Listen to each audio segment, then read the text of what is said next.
Ta-da. Webinar is being recorded. Hello to everybody, and thank you for joining us this evening for Critical Race Theory and America's Legal Tradition. The Evanston Public Library is pleased to welcome author and professor Dr. Paul Gowder for this evening's lecture. My name is Lorena Neal, and I am the legal literacy librarian at the Evanston Public Library, and I'll be assisting with the question and answer portion of tonight's event, and I'm also here to assist you if you are having any technical difficulties. So let me start by telling you a little bit about how the program will work this evening. Dr. Gowder will present his lecture and then take your questions. So you can submit your questions either in the chat or using the Q&A feature in the Zoom webinar, which you should be able to find at the bottom of your screen. You can submit your questions at any time throughout the lecture, and I will collect them and relay them to Dr. Gowder once he has finished speaking.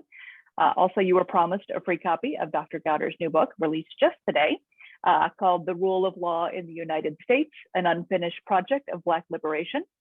For those of you who have not received a link to download your free copy in an email yet, I will be putting that link into the chat as soon as I'm done here. If you have any issues accessing it, or if you need the link after the lecture, feel free to contact me. My email address will also be in the chat, or you can contact the library to be put in touch with me. I'd also like to let everyone know, as we just stated, that this evening's lecture will be recorded and should be posted on the library's YouTube channel within a few days. So feel free to share either the book link or the link to the lecture with anyone else that you think might enjoy them. I'd like to introduce this evening's speaker now. Paul Gowder is a professor of law at Northwestern University's Pritzker School of Law and the author of both The Rule of Law in the Real World of 2016, as well as the book you will be discussing tonight, The Rule of Law in the United States, an Unfinished Project of Black Liberation. His research spans fields including political and legal philosophy, racial justice, constitutional theory, platform governance, and classical Athenian law. Dr. Gowder has a PhD from Stanford in political science and a JD from Harvard. He has taught beginning and advanced constitutional law courses, statistics and programming for lawyers, torts, critical race theory, and legal ethics, among other subjects. He's also a fellow of the Integrity Institute, and formerly he was a legal aid and civil rights lawyer, and in those contexts represented victims of police misconduct, predatory lending, employment discrimination, unlawful eviction, domestic violence, and numerous other injustices. So Dr. Gowder, welcome. Thank you very much for joining us. Thank you so much. Let's see if I can get my screen share to work. I got it to work a minute ago. So let's hope for magic here. So this is kind of a dual purpose presentation. Now, Lorena originally asked me to come to talk about critical race theory because, of course, critical race theory is in the news today, not just generally, but also particularly in Evanston. As my understanding is that there's currently a lawsuit going on against the Evanston public schools, focusing on, at least in part, a challenge to I wouldn't say exactly the teaching of critical race theory in those schools, but at the very least, what the plaintiff views as the influence of critical race theory in the educational program, as well as the plaintiff's employment situation in those schools. And so sort of goal one is to get a little bit clear what critical race theory is. Is it true that it's about essentially tearing down basic American ideas and indeed the law itself, right? So there's this quote in this complaint about critical race theory questioning the very foundations of the liberal order, including equality theory, legal reasoning, Enlightenment rationalism, and principles of constitutional law. But the second purpose of this talk is I literally today, my book, as Lorena mentioned, The Rule of Law in the United States, an Unfinished Project of Black Liberation, was released. And that book takes something like a critical race perspective on American constitutional history. And so I'll offer it as a kind of illustration of what we can do with this theoretical framework. So just to start, I'd like to unpack this statement in the complaint against the Evanston Public Schools. So, critical race theory questions the very foundations of the liberal order, including equality theory, legal reasoning, Enlightenment rationalism, and principles of constitutional law. So this description isn't, strictly speaking, inaccurate. It actually does come from the school district's website, and the website in turn actually got it from a book written by prominent critical race theory scholars. But the real work here, I'll submit to you, is in the word questions.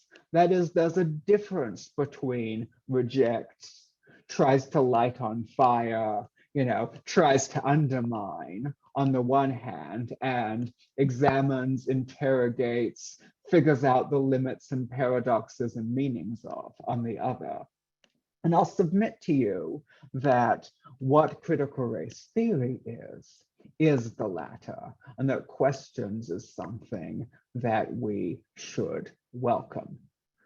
So let's start by talking, I'm sorry for the slightly wordy slides here, but let's start by talking about what precisely critical race theory is. So historically, critical race theory emerged from legal scholarship, particularly from legal scholars of color, beginning primarily with Black scholars, but expanding somewhat more broadly. And that was a sort of contested issue at early points of critical race theory's intellectual trajectory. Approximately late 70s, early 1980s, mid 1980s. And it really, a lot of the impetus for this intellectual movement arose from the fact that many of its founders, such as a former professor named Derek Bell as a key example, were lawyers in the civil rights movement and were to a certain extent disappointed that the civil rights movement didn't seem to have generated as long-lasting or as deep change as so many of its advocates were hoping for. The schools were desegregated, but ultimately residential segregation and inequality continue to this day to impact racial inequality in our public schools, just to pick one example. Secondarily, as a kind of counter-reaction or a modification of what we can think of as a Marxist intellectual movement known as critical legal studies. And I'll talk a little bit more about that in a second. And so that's where critical race theory, TM, came from.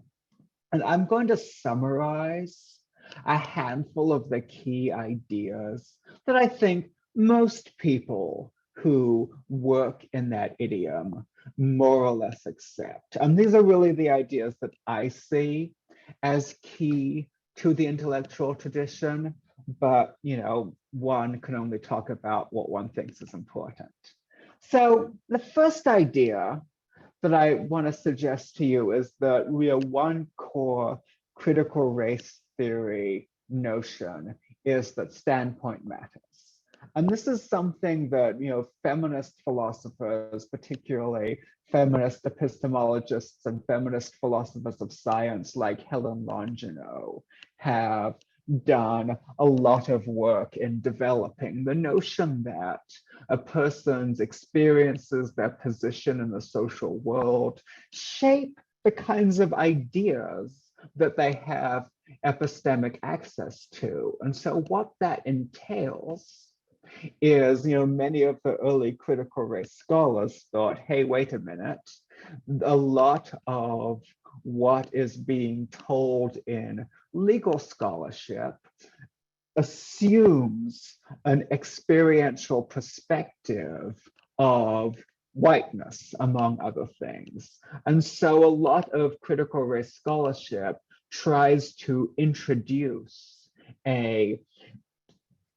experiences of persons of color directly into legal scholarship, traditionally, sometimes even from a first person narrative perspective, although not exclusively from that perspective. Second sort of important point about this is not a rejection of what we might think of as call it the objective, although that term is contested, or external or systemic perspective. One point that a lot of critical race scholars have made is that it's a distinctive feature of this sort of scholarship, as well as of certain kinds of legal advocacy, that its practitioners consciously shift back and forth between what we might think of as the normative system perspective and the distinctive perspective of a person of color with those experiences. Second idea is that there's such a thing as institutional racism or systemic racism. And this is one of the ideas that conservative critics of critical race theory have really latched onto. But it's actually, in a lot of ways, I think that this is where conservative critics are particularly confused, because to say that there's such a thing as systemic racism is not to say, well, that means that everybody's a racist. It's not to say, what Kendi, and we'll talk about Kendi in a second, likes to say that, well, if you're not an anti-racist, then you personally are a racist. It's actually a lot more forgiving of people like that. One idea or one phrase that sometimes gets uttered is racism without racists.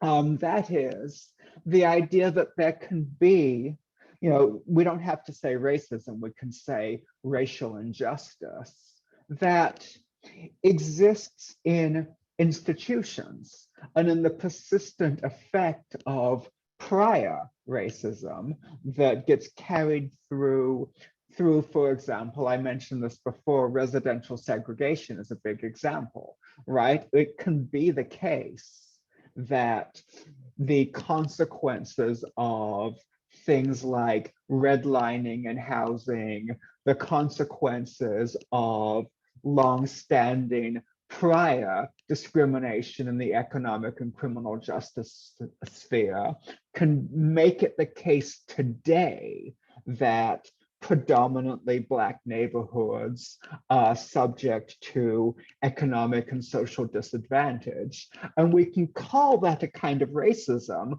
without saying, therefore, you, and you are racist people and bad. And so that's just what systemic institutional racism means. So that's another really common idea in critical race theory.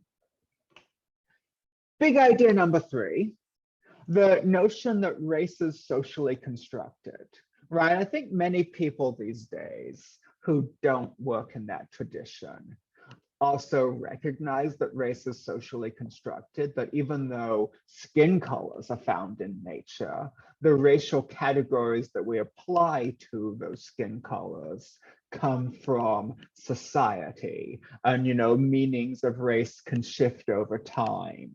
But why this matters, again, a lot of the right-wing critics of critical race theory love to say, well, critical race theory means hating white people. And what they point to is a lot of people talk about criticizing whiteness. Here's the thing, though. Criticizing whiteness doesn't mean criticizing people who are currently experiencing the label white.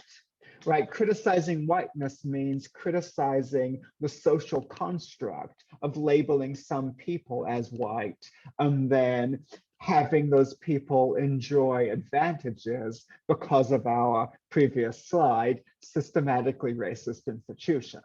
And so again, like the critique of critical race theory just totally misreads what it might mean to criticize whiteness.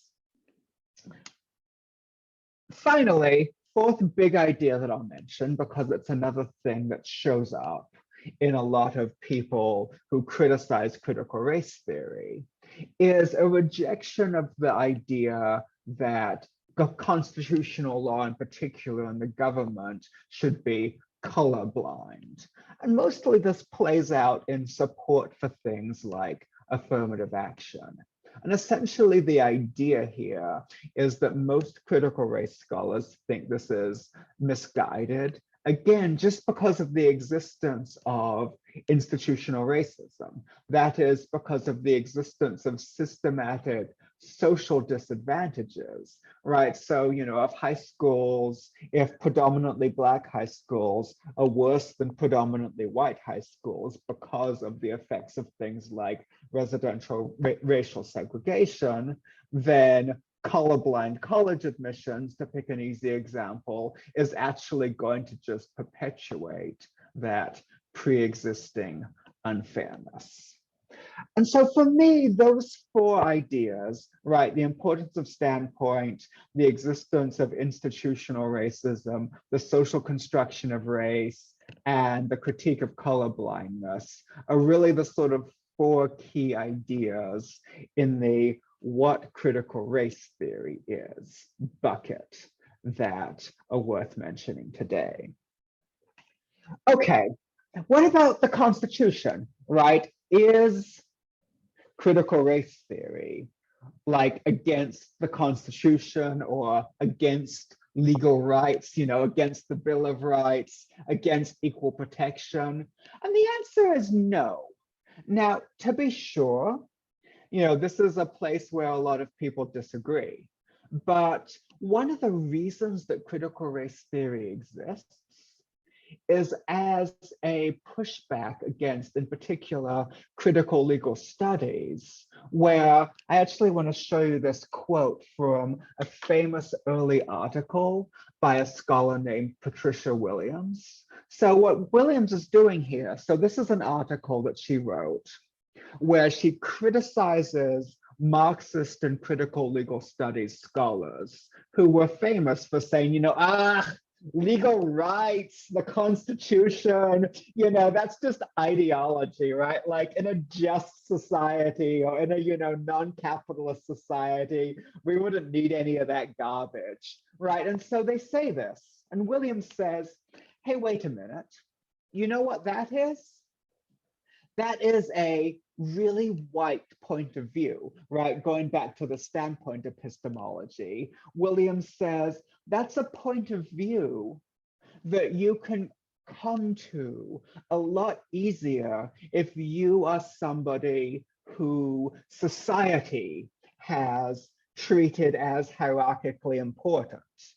On the other hand, if you're somebody who has been socially subordinated, as to whom like legal rights are kind of the only thing that you've got to hold on to, well, then those things are going to seem more important to you. And so this early movement in critical race theory was actually to defend the Constitution, or at least a version of it, and defend the idea of individual legal rights against Marxist critics, postmodern critics, so on and so forth. One final note on what critical race theory is before I move on to talking about this book. So I want to say a couple words about what critical race theory isn't, right? Number one, a lot of times criticism of critical race theory shows up in the form of criticism of various kinds of diversity initiatives in workplaces, schools, and so forth. But actually, I would submit to you that there's a lot of tension between the critical race theory research program and the project of diversity. In part because the project of diversity, and we can talk more about this in the Q&A if you want, actually centers benefits to whites as a key reason to include people of color in our institutions. I also don't think people like Ibrahim Kendi and Robin DiAngelo, who often get quoted again by critics of critical race theory, are really representative of the tradition. I mean, the fact of the matter is they're popularizers. You know, they write these big sort of inflammatory public books, and you know, those books have their value, but they're not the core of the work. And finally, I think that, you know, as illustrated by what I just mentioned to you with Patricia Williams, I think it's easy to run together things like Marxism and postmodernism and critical race theory when they're very different. Okay, so what's the point of all this? So I just published a book. Again, it's called The Rule of Law in the United States, an unfinished project of Black liberation. This cover image, by the way, is a work by Elizabeth Catlett called Homage to the Panthers. I did not expect the publisher to let me use this image, but I'm so glad they did. But what this book does is it attempts to do what I like to think of as a kind of critical race constitutional history or constitutional theory. And so it asks the question and sort of answers the question, you know, how can we understand the development of the idea of the rule of law in America as rooted, at least in substantial part, in the struggles for inclusion of Black people? So first question you might ask is, what's the rule of law? Well, it turns out I have another book about that. You know, plug, this one I can't give you for free, but for this point, it's probably pretty cheap used. 2016, I published this book, The Rule of Law in the Real World.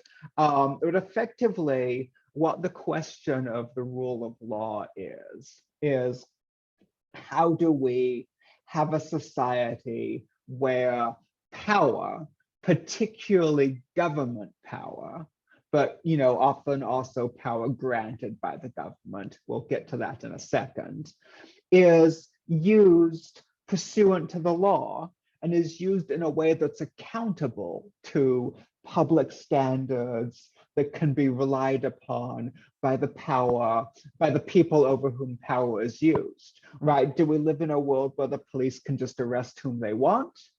Or do we live in a world where when the police arrest somebody, they have to have a reason, and then they have to be accountable for that reason later on in a neutral courtroom, right? That's the question of the rule of law. And one of the really interesting things about this is that typically in the US, we think of this rule of law idea as a conservative principle, right? So this is a screenshot from a web page with the Heritage Foundation, a conservative think tank.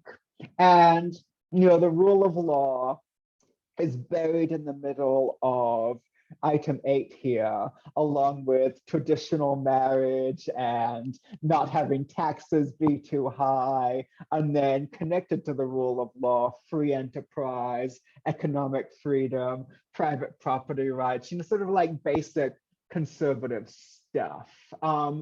Oftentimes, conservatives also connect this rule of law idea to what we might euphemistically call vigorous criminal justice. And indeed, often protest organizations or protest movements like Black Lives Matter are subject to criticism from the right for supposedly being against the rule of law. Incidentally, this was a criticism that was also raised in the civil rights movement. There's a whole discussion in the book about Martin Luther King and how these critiques were raised against him. But, you know, read the book for that one. But what I want to suggest to you is that this rule of law idea isn't actually a conservative principle. To the contrary, when we look at Black liberation movements through American history, abolition, the civil rights movement, even the contemporary movement for Black lives, one key thing that each of these movements has demanded is that power be constrained by law. That is, each of these movements has had as one of its core demands the rule of law itself. And so I put this quote up on the slide because I think that obviously the right place with this kind of idea is to start with slavery. And the point about slavery that I want you to take away is that slavery is inherently against the rule of law. And this is something that's actually controversial among academics, believe it or not. And so, I defend this proposition at some length in the book. But I think having this quote in front of you is kind of all you need in a lot of ways, right? So this is Thomas Ruffin, who's the most famous antebellum North Carolina Supreme Court justice. And he had a lot of slavery cases because antebellum North Carolina. And here what Ruffin is saying is, okay, key feature of slavery is that slaves cannot appeal to law.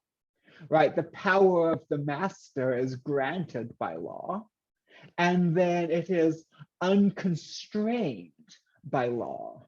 And it's necessary for the slave system to be the slave system that masters have completely uncontrolled power. And so what this means is that the first move of abolition is to say, actually, the people who are enslaved need the protections of law, are entitled to the protections of law, are entitled to the benefit of the rule of law. And so abolition was a rule of law movement, one. What about the civil rights movement? Well, Ida Wells Barnett was a Black journalist in the early 20th century, an investigative journalist who was in many ways the mother of the anti-lynching movement, and hence one of the mothers of the civil rights movement. And what she did was she traveled the country exposing the horrors of lynching. And so, unsurprisingly, nobody understood how lynching worked better than she did. And what she said in a really important statement about what lynching was is she said, again, the point is just the same as Ruffin's point in slavery. That is to teach Black people that they had no rights that the law would enforce, that they were outside of the protections of law. And so, once again, the early civil rights movement, and I will also submit to you the later civil rights movement, in particular, the criminal justice reforms that the later civil rights movement worked toward, were, again, movements for achieving the protections of law for Black people.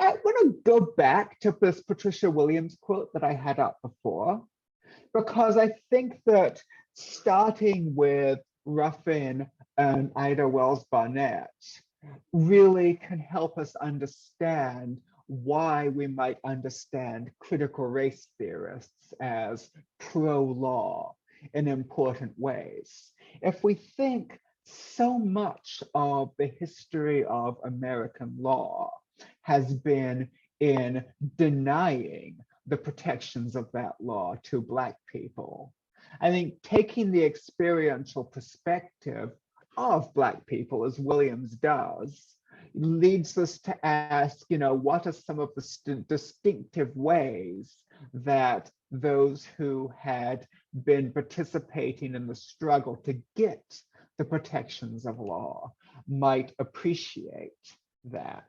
And so that's what Williams is really doing when she criticizes critical legal studies.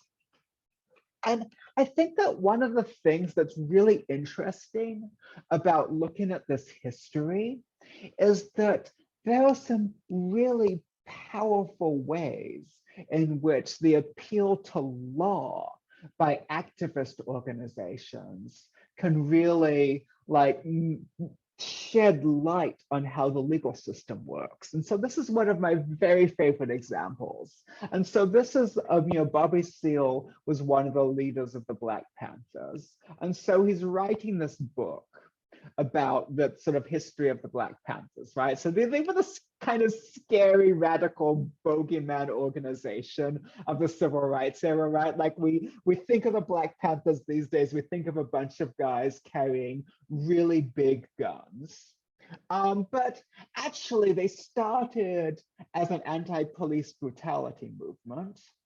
That is, as a movement to demand that the police use their power under law. And if you look at a lot of their early rhetoric, again, I quote a lot of this in the book, you can see lots and lots of appeals to law. But so this quote illustrates the power of that, because so this is from a description of an encounter between Huey Newton, another leader of the Panthers, and the police, where the police demanded, without any reason, of course, to search Newton's car. So Newton refuses, but his refusal isn't just the sort of Black Panther stereotype, well, I'm heavily armed, you try to search it, right? Rather, he appeals to the law. He appeals to the Constitution, to the Fourth Amendment.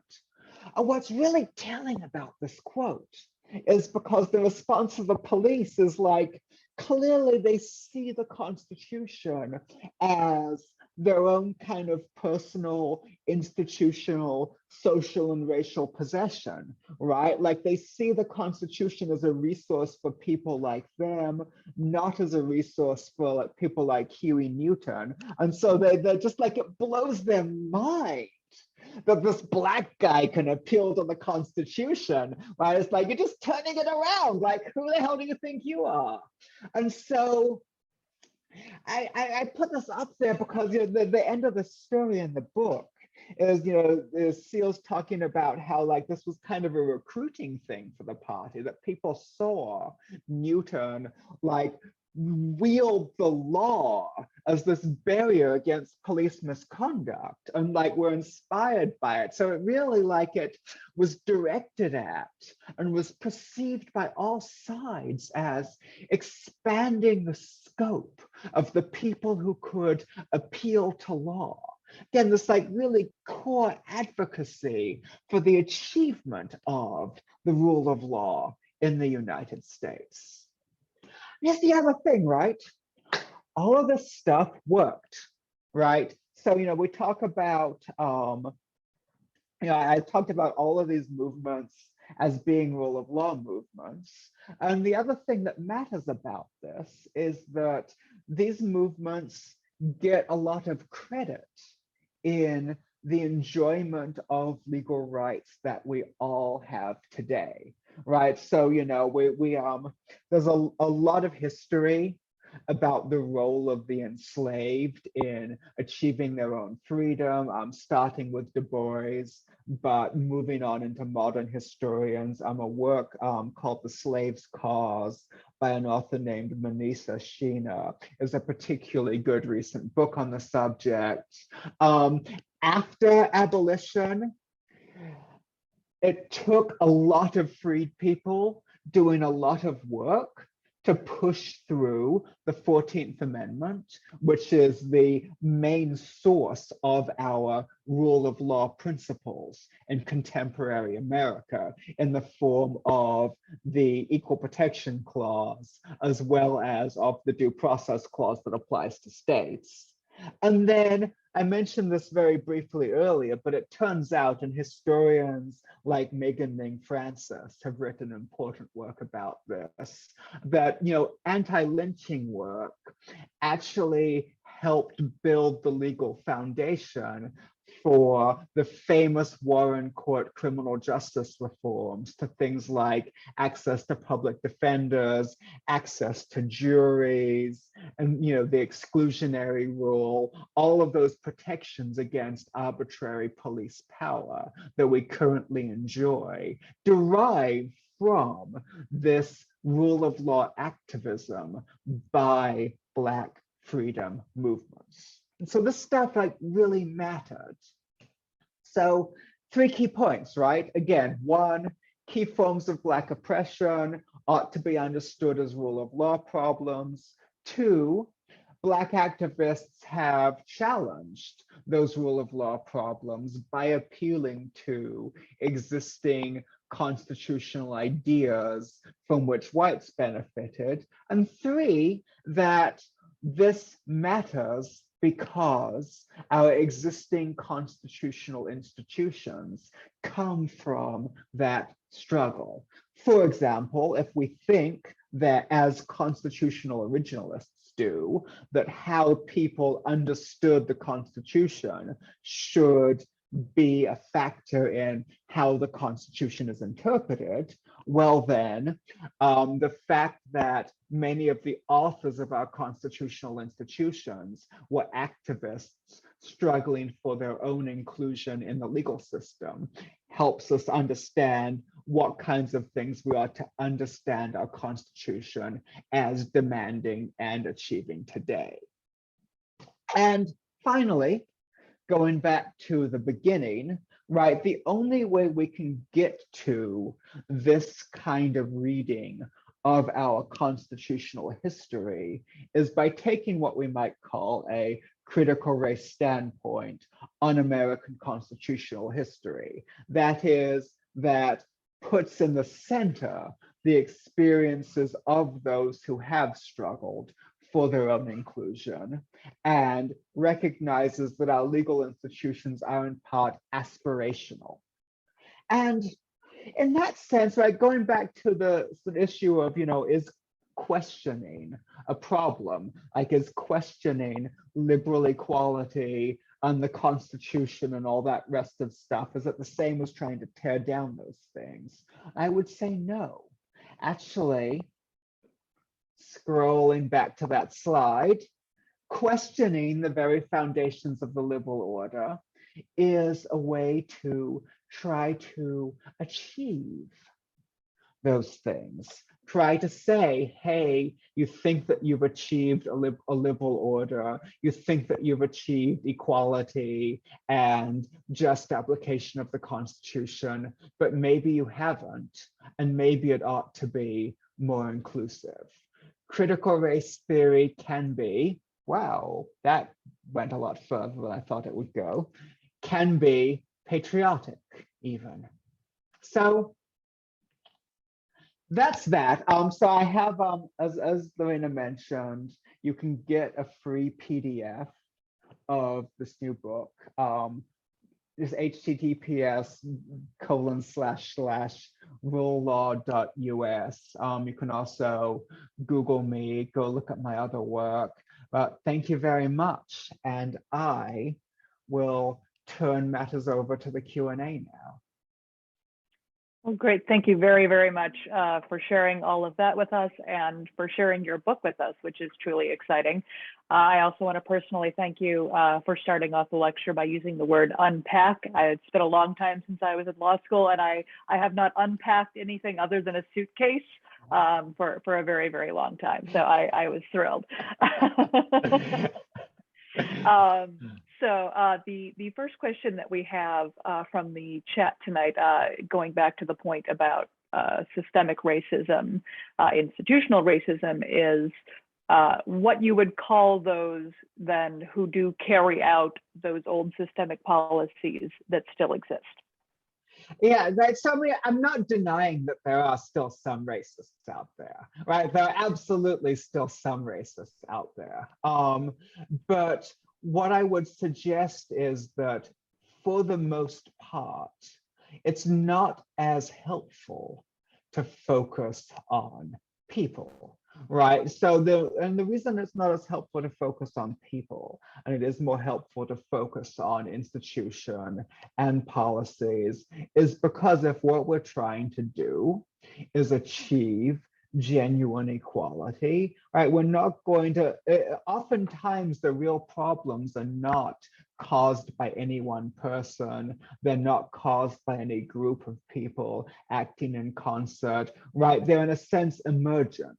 And again, like I like to think about residential segregation with this one again, because residential segregation is one of the really main drivers of so many of our problems. For example, police brutality is in a lot of ways driven both by the existence of neighborhoods where police can act as unkindly as they want without real scrutiny, but also by the sort of boundary protection thing where police can harass people who have the wrong skin color in privileged neighborhoods. I mean, there's lots of, again, there's some talk of this in the book. But right, so where does residential segregation come from? Well, a lot of places, right? Here are a few things. So certainly in some cases, it comes from people doing a racist, right? Like, a number of banks paid plenty of fines after not plenty, but they paid some fines for engaging in lending discrimination by race. Even in recent years. But a lot of it is the sort of lingering effect of a bunch of stuff, right? So the lingering effect of, okay, in America, most families' wells are in their homes. And so if you start out in a segregated and economically disadvantaged and oppressed neighborhood, well, the next generation is going to have a lot less wealth than the generation that started in a more advantaged neighborhood. And that's not the fault of the people who are in the more advantaged neighborhood. It's just the fact of the matter. And so only by focusing on the complex causes and consequences of those inequalities, rather than trying to find some individual who's doing a racist and stop them, are we going to be able to actually work towards solutions.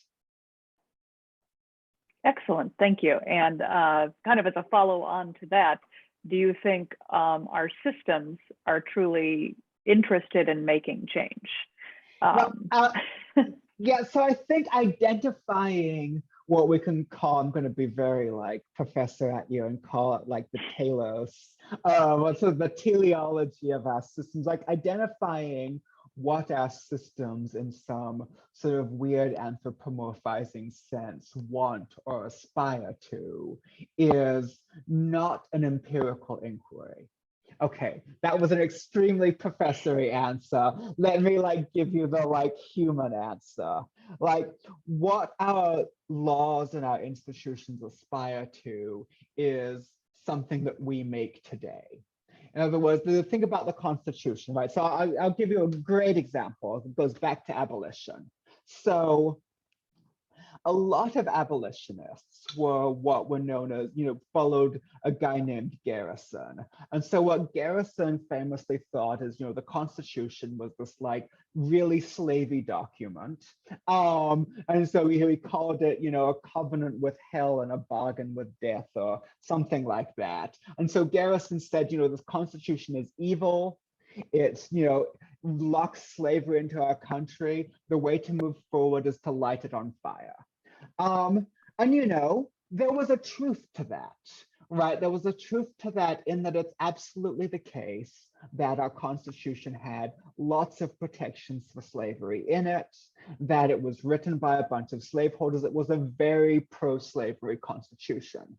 But eventually Douglass and a few other abolitionists turned around and said, wait a minute. Yeah, that's true, but do we have to read it that way? Or can we read it a different way? Can we take the values that the Constitution claims to instantiate and insist that the American government and the American people run them all the way? And if we do that, can we actually read the Constitution as an anti-slavery document and use that as a resource to achieve abolition? And it turns out, I think, that for Douglas and for many others, the answer was yes, and rightly so. And so in that sense, I think that we can make our systems aspirational for greater justice, but that's an active. That's not like, we're going to figure out the truth of what they aspire to. It's something that we do ourselves. Is this a dynamic that we see, for example, in today's Supreme Court with sort of the doctrine of originalism versus the more liberal interpretation of the Constitution, for example? Yeah, absolutely. I think originalism is a whole ball of yarn, right? I mean, so here's the thing about originalism. I don't think people really do it, right? I say, this is probably apocryphal, but supposedly at some point somebody asked Gandhi about what he thought about Western civilization, and he said, well, it would be a good idea. I don't know if that actually ever happened, but it's kind of what I want to say about originalism, right? Like originalism would be a good idea, but go back to what I said about things like a whole lot of freed people who were deployed themselves to get the 14th Amendment put through. What would it mean to interpret the 14th Amendment with a kind of originalism that took seriously the sorts of things that the freed people were demanding, like, 40 acres, right? 40 acres and a mule. What would it mean to interpret the 14th Amendment in the context of an environment where the people who were pushing it through were also demanding government-sponsored land redistribution? Well, I'll tell you one thing, is it certainly takes a lot of the wind out of the sails of people who think that affirmative action is unconstitutional. Exactly. We have another question from one of our participants, and that is, how can any Black person's trial be legal since they have never had a trial by their peers? I mean, the Black Panthers asked that question, actually.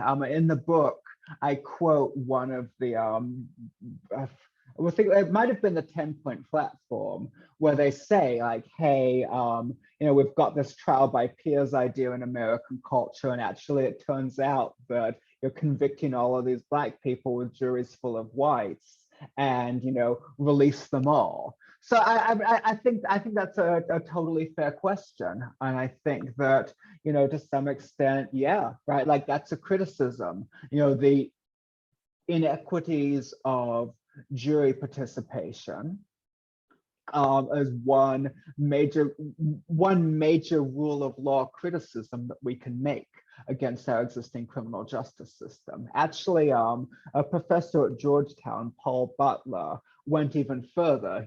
Butler argued that Black folks on juries need to just refuse to convict as an act of racial activism. So jury nullification, I think, is exactly. the technical term that legal scholars use, in which the jury simply refuses to apply the law to the person before them. Exactly. So that, yeah. The same person has another question, or part question, part comment. We'll say about the fact that the rule of law only applies to the 99%. Those with power, the government, the 1% don't have the same rule of law applied against them. And I think you see this point also brought up in critiques that if there is a fine for paying a crime for a crime, for example, that just means it's a crime for poor people. If a rich person can afford $500 to park in a handicapped parking spot, if they can afford, if a business can afford, for example, to settle a discrimination suit by paying a couple of $1 million that amounts to, a tiny fraction of a percentage of their bottom line, it's not really a crime. It's just another cost of doing business. Oh, and I think that's absolutely right. And again, I mean, that's something that I think what I call the critical race perspective on the rule of law encourages us to criticize, right? It encourages us to say, hey, if we want to have this legal system that supposedly enforces the law neutrally and equally for all, well then, maybe do that. I mean, I'll give you an even more egregious example. Investigative journalists have found, like there's some ProPublica reports about this that are pretty good, that the IRS disproportionately spends its resources, its enforcement resources, auditing people who receive the earned income tax credit. That is poorer people who also lack the resources to defend against IRS audits, right? You've got a law professor income, or heaven help you, a Warren Buffett income, and you're pretty safe from audits, but God help you if you actually are poor. And so, yeah, I mean, this sort of egregious misallocation of enforcement resources is something that we have good reason to criticize. Sure. Referring to the title of your latest book, what do you think needs to be done in order to achieve Black liberation, and what does Black liberation look like to you? I think ask the activists, right? Like this is something, and again, I see the movement for Black lives in particular as our modern day version of these movements. And so, there's a really great book, gosh, what is it called? By Yamata Taylor. I think it's called From Black Lives Matter to Black Liberation or something along those lines, where she gives an account of both the sort of roots of the movement as well as the aspirations that its participants are trying to achieve. And so I would say go there. That seems like a pretty good start for figuring out what liberation looks like. Mm-hmm. You have a question from Richard Albert, who congratulates you on the latest book, and asks, he says, I imagine that many in the United States will not have the same self-conscious understanding of the rule of law as you advance in the book. Does this difference in how Americans understand the rule of law tell us anything about the nature of the concept of the rule of law? Oh, that's a really good and a really difficult question, right? Like, I don't know. I think a lot of people have suggested that the rule of law is what philosophers would call an essentially contested concept, that there are just, sort of a bunch of conceptions of the rule of law that might, maybe share what we can think of as a sort of common core, right? Like nobody thinks that KGB agents knocking on doors in the middle of night to carry people away is consistent with it, but sort of beyond that, there's a lot of differences. And so I don't know that I am in a good place today thinking about this work to speak about the abstract concept. I mean, not any more than I already did in the 2016 book. But what I will say is that I think it's striking in the United States that we do seem to have two very different American conceptions of the rule of law. This sort of the one that I've been talking about. And then there's also one that I think is this sort of the Heritage Foundation's version, which is much more centered on things like the protection of private property and what we might think of as capitalist economic liberties. I mean, I happen to think, again, for reasons that I could, defend at more length if we really want, but it could be very long, that the capitalist economic liberty version of the rule of law is self-defeating. Self-defeating because I think it leads to the kind of inequality that actually makes it impossible to sustain constraints on government power. But that's maybe a much longer conversation. Oh, I see somebody dropped in the chat the full name of the Yamata Taylor book that I mentioned. Yes, thank you very much to Patricia Anderson for sharing that with us. So as we discussed by email earlier today, you are not the only one who is releasing a new ebook on critical race theory. The estimable Senator Ted Cruz has dropped a 10-page free ebook, which is intended as a manual to sort of help school boards combat critical race theory, at least as he conceives of or defines it. I see this distresses you somewhat, and I apologize for bringing this up.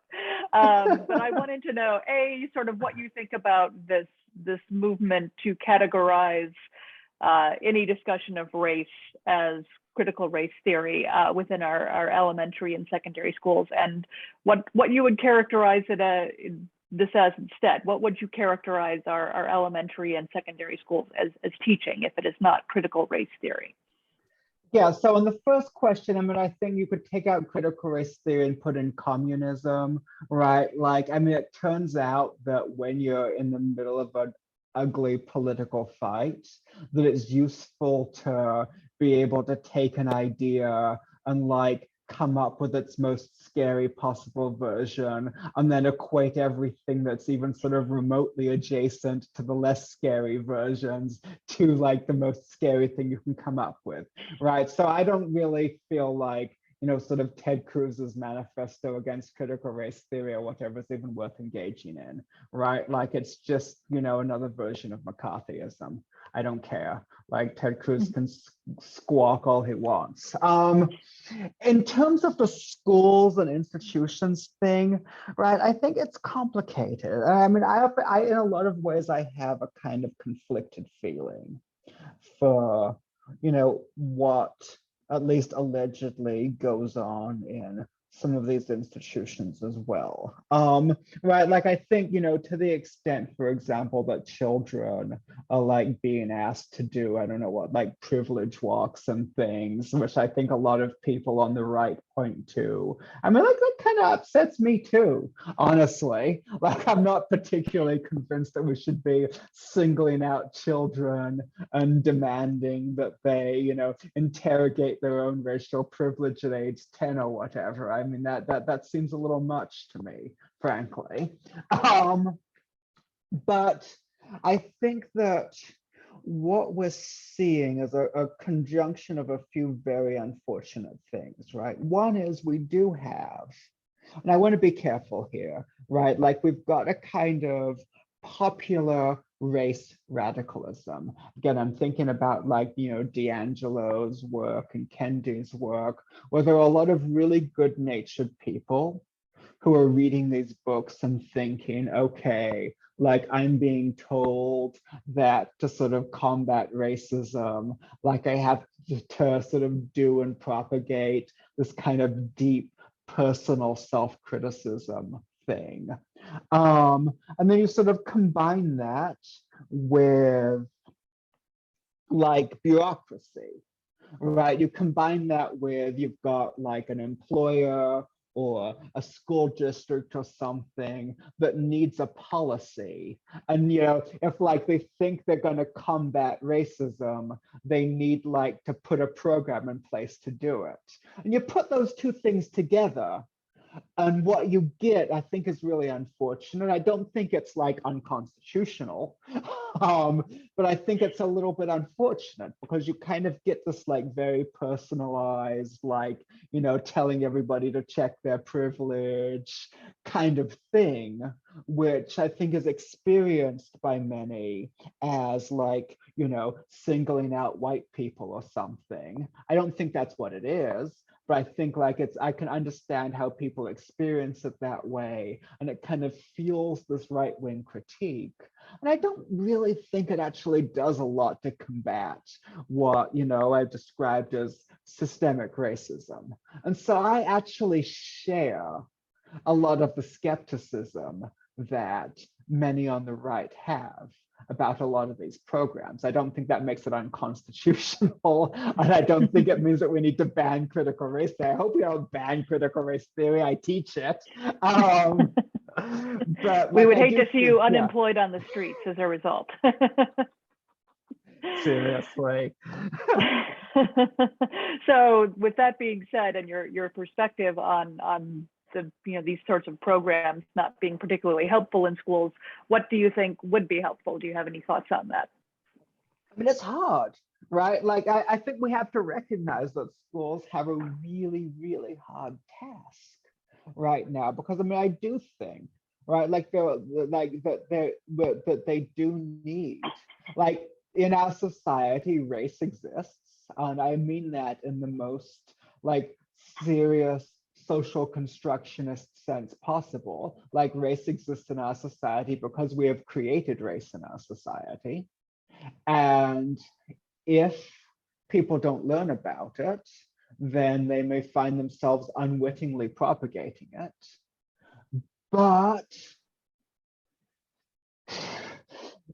it's really, really hard to carry that, to actually educate people about race without getting it really, really wrong, especially when you're sort of doing it en masse. And so I don't have good answers here. Like, I think that's why I really emphasize that the people who are doing these programs are really well intentioned. And I mean, it may do some good, even as I'm a little bit uncomfortable with it. But I don't think we've figured out yet how to confront the problem of race in our schools. And I think we have to sort of sit with the fact that we haven't figured that out yet. Mm-hmm. You brought up earlier, the 40 acres and a mule and the land distribution issue that was foremost in the minds of many Black liberationists and abolitionists when the 14th Amendment was passed. We have a participant who has been talking in the chat about the trauma that Black people have endured, the amount they have contributed to the American economy, mostly not to their own personal financial benefit. And as you may know, Evanston is the first city in the nation that is at least attempting a reparations program of a sort. I wanted to know if you had any thought about either Evanston's program in particular or about the issue of reparations in general. Yeah, so I don't know the details of Evanston's program in general. I mean, reparations, I absolutely think, is an idea that has some potential. I mean, of course, implementation, right? Like, the devil's in the details in any implementation of an idea like reparations. But I certainly think, to the extent that one thing that we're concerned about is, actually achieving genuine equality across racial lines, or doing so, I think what reparations means to me is effectively a recognition of what I called institutional racism. That is as a recognition of the fact that, as a consequence of primarily, although not exclusively, the wicked things that prior generations did, a lot of them, they were not just Black people. I'm thinking about Native Americans, about a lot of people in this country, start their lives as participants in a capitalist economy, several yards behind the starting line, and that what equality and justice demand is that be rectified. And that to me, I think, is what reparations can stand for. Mm-hmm. All right, well, thank you. Let's see. I wanted to know if there were any other books, obviously, other than your own excellent book, which we shall all very, very thoroughly study and appreciate. If there was any other reading that you would recommend in particular to any of the participants who wanted to learn more about critical race theory or investigate the idea, or any good books you've read lately. It doesn't have to be about that, but any books you recommend. So I think, so specifically on critical race theory, probably the best resource I can think of is there's actually a textbook that's pretty good and is also kind of affordable by a Professor Kiera Bridges. I'll see if I can drop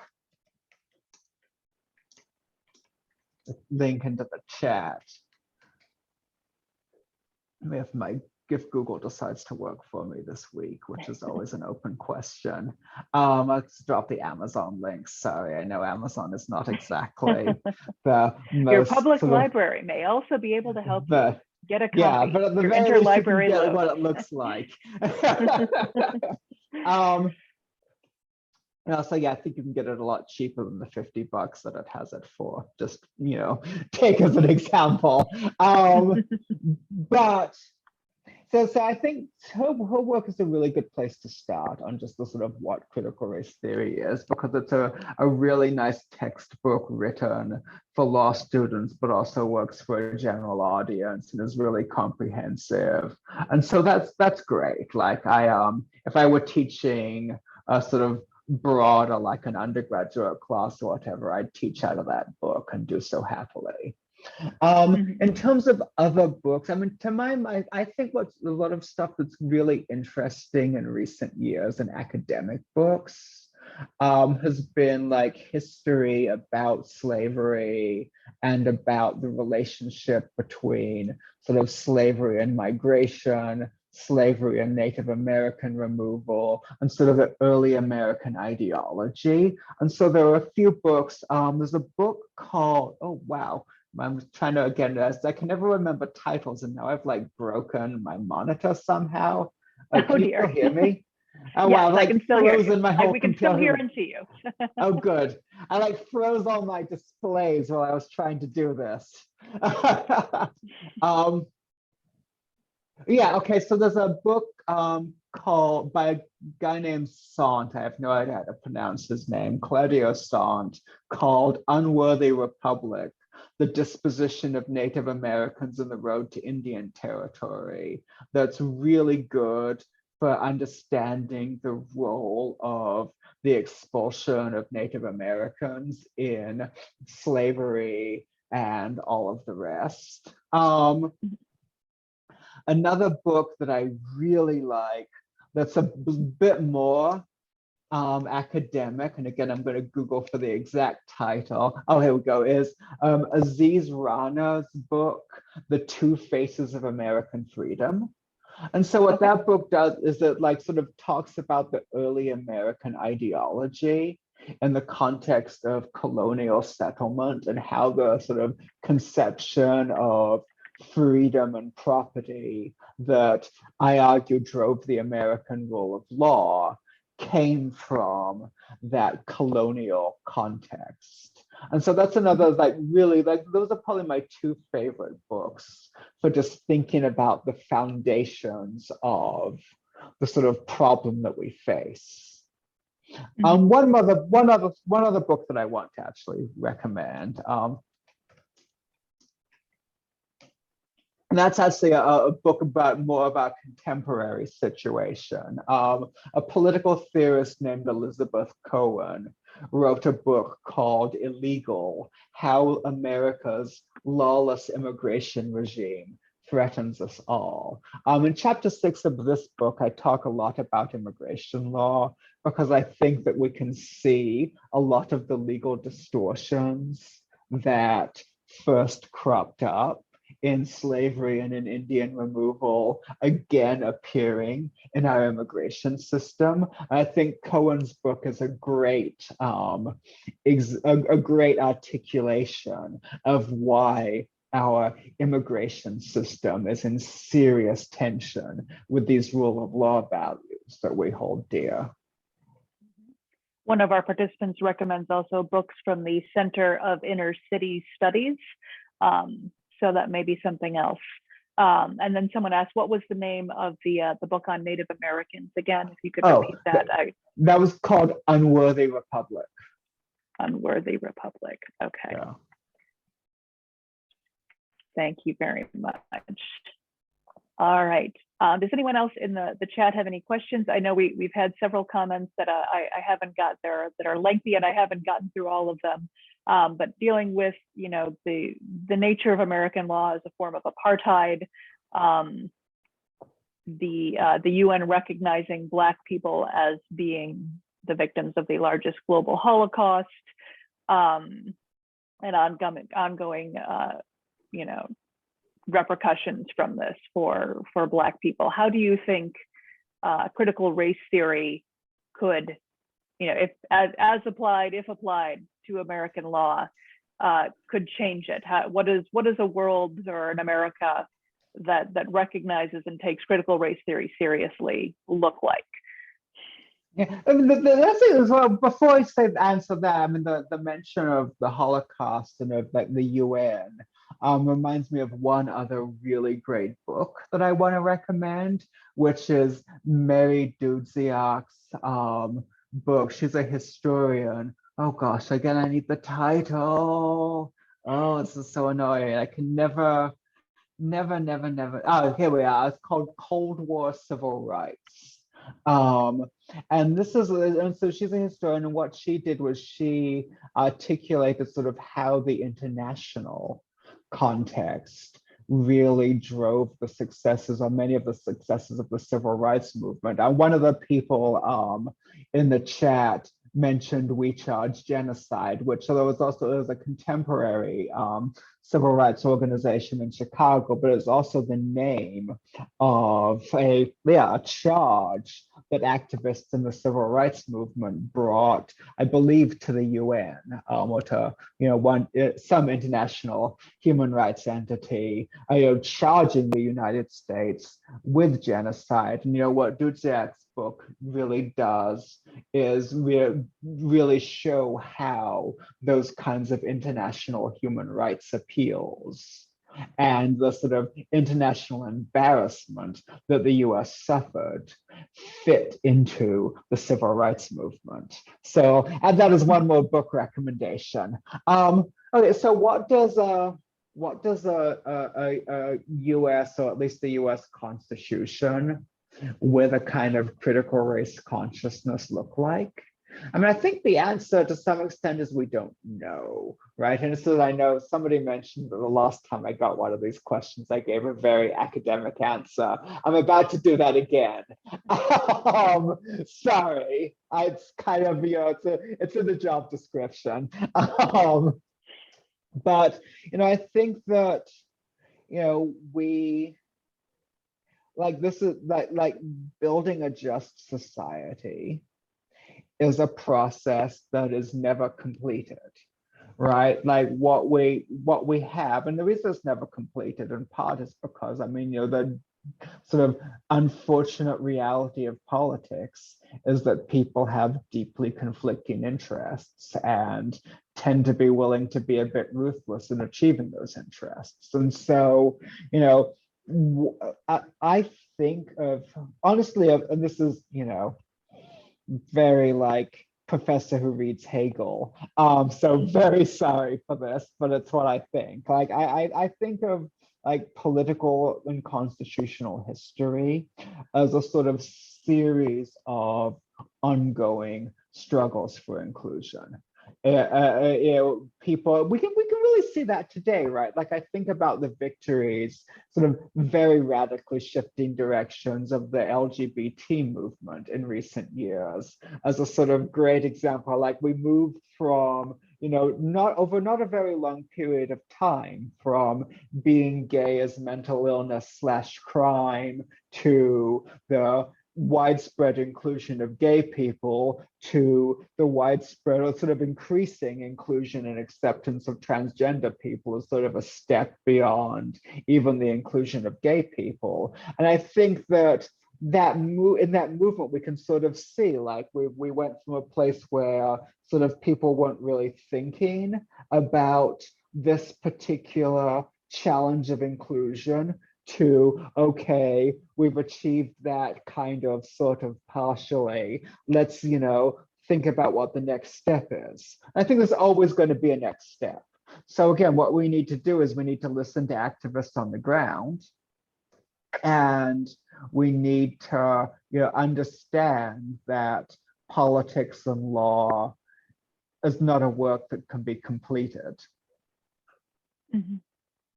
All right, well, thank you very much. That was very informative, and I very much appreciate you breaking down what is obviously a very complicated and subject that has a long history and continues to grow and continues to apply today. Whether people are applying it correctly or not, of course, is a matter of contention at this point, but we have gone slightly over our time, and I appreciate you staying to answer these questions. and to present to us in the first place. So thank you very much for that. Thank you. It's been fun. Thank you very much. And to our participants, thank you so much. Sorry we didn't get to every single question that you had. You had a wonderful discussion in the chat and a lot of great points that I hope that we can continue to discuss at the library and in the community. I will try and compile a list of the books that Dr. Gowder has recommended. So I will send that out in an email as well to the participants from tonight, so that hopefully you can have a record of that, and we'll let you know also when the recording is ready for viewing on the library's website. So thank you. Thank you. Have a wonderful evening, everyone. Yes, thank you everybody for joining us.